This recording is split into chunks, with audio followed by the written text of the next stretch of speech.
नाशिकचा स्वयंघोषित भोंदूबाबा अशोक खरात याच्या पापांचा घडा भरलाय। महिला अत्याचार आणि घातपाताच्या आरोपानंतर आता खरात विरोधात लैंगिक अत्याचाराचा आणखी एक गुन्हा दाखल झालाय। एका गरोदर महिलेला पूजा विधीच्या नावाखाली आपल्या जाळ्यात उडवून तिच्यावर अत्याचार केल्याचा संतापजनक प्रकार समोर आलाय। पाहूयात।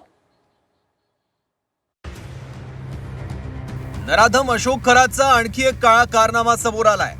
अशोक खरात गजाआड गेल्यानंतर त्याच्या विरोधात तक्रार करण्यासाठी अनेक जण समोर येत आहेत। नराधम अशोक खरातने एका गर्भवती महिलेवरही अत्याचार केल्याची तक्रार करण्यात आली आहे। एका पीडित पतीने दिलेल्या तक्रारीनुसार मनासारखी संतती प्राप्ती होण्याच्या बहाण्याने बोलावून पत्नीवर खरातने लैंगिक अत्याचार केल्याची तक्रार आता नोंदवण्यात आली आहे।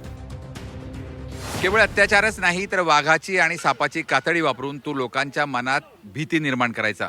अघोरी पूजा आणि जादूटोणा करून लोकांना घाबरवणे, त्यांच्यात दहशत निर्माण करणे हा त्याचा प्रमुख धंदा होता। केवळ अत्याचारच नाही तर लोकांना घाबरवण्यासाठी हा भोंदू खरात नकली साप आणि नकली वाघाच्या कातडीचा वापर करायचा।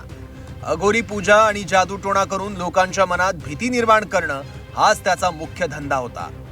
तक्रार केल्यास पीडिता आणि तिच्या संपूर्ण कुटुंबाला संपवून टाकण्याची धमकीही त्याने दिली होती।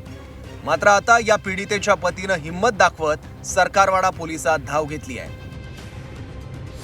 या गंभीर तक्रारीची दखल घेत नाशिक पोलिसांनी महाराष्ट्र जादूटोणा नरबळी अघोरी प्रथा प्रतिबंधक कायदा 2013-3 प्रमाणे गुन्हा दाखल केलाय।